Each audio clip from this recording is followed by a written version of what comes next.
Hello and welcome to the point of it all. Of course, I am still Jamie. Today, I want to talk to you guys about the Samsung Gear Frontier, the S3 Gear Frontier. This is Samsung's premier smartwatch. Um, Now, I have, I think, the first generation of the Samsung Gear S3 Frontier, and it's been my favorite smartwatch to date. Now, I've owned, I think, every Samsung smartwatch, well, not every Samsung smartwatch, but I've owned them since they started with the original Gear, the big square block, the rectangle block rather. I have the S2, the S3, the S3 Classic, I believe, and then the Gear Frontier. And the Frontier has been my favorite of all the Samsung watches. He really of all the smartwatches out there on the market. I had the Apple Watch. It was okay. It's a good watch. Actually, I might even be going back to it because of my issues with the Gear Frontier S3. Um, but we'll get to that later. So I know my way around smartwatches, basically. Right, I've owned a ton of these things. Now, the Gear S3 Frontier was just recently updated with Samsung's One UI operating system. It's a huge update to Tizen. Tizen is the operating system that runs the Samsung smartwatch, right? So I was stoked when I heard about the update because it's going to breathe, fresh new life into an aging smartwatch. At least mine is aging because it's first gen. Now, there's been another release of the smartwatch out as well. It came out, I think, early this year or late last year, last August, I believe. And it's faster, more powerful, I guess, and blah, blah, blah. I wasn't ready to update just yet. And I don't know if I will or not. But what I do know is that this new Tizen update, the new Tizen update for the Gear S3 Frontier, I don't know if it was thoroughly tested for older generation Frontier watches.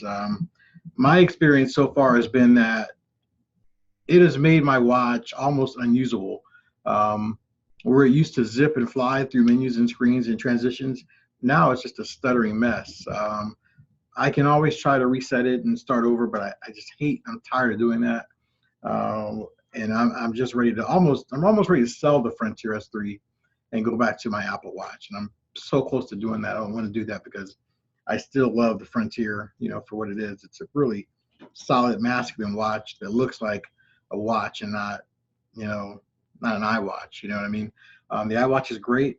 It's functional. It hardly ever fails, but the Frontier just brings much more to the table.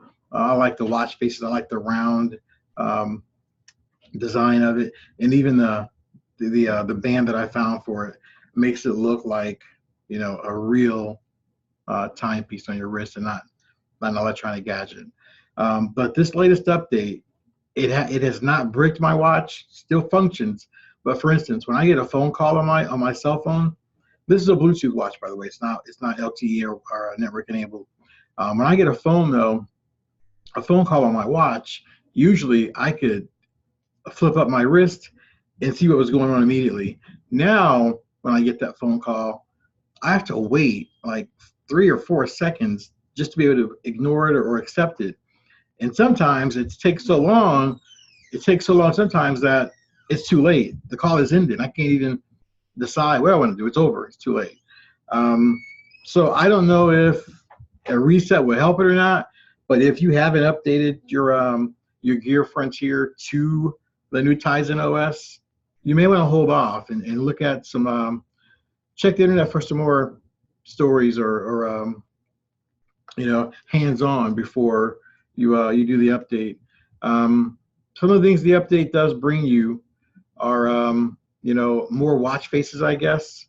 You can now, I guess, find your settings easier. There's a quick panel for support for up to 3 screens, allowing faster access to quick settings. I mean, okay. So what I will note, though, what I will attest to is that the new UI looks amazing. It looks fantastic on the watch face. So aesthetically speaking, it's great. It's a really good update. As far as my usability experience personally, I wish I hadn't updated now because I might end up getting rid of my Frontier. Yes, I could buy a new version and have, more memory and faster processor, but I'm not sure I want to do that just yet. So I might sell it for $100, $125, and just be rid of it for now until I can afford to buy one of the newer newer gen Frontier watches. So that's all I got for this video, guys. Again, if you like our videos, what we're doing here on the site, our channel, please subscribe, drop some comments as well, and hopefully we can get better with you guys as well. So on that note, we will see you guys soon. Thanks.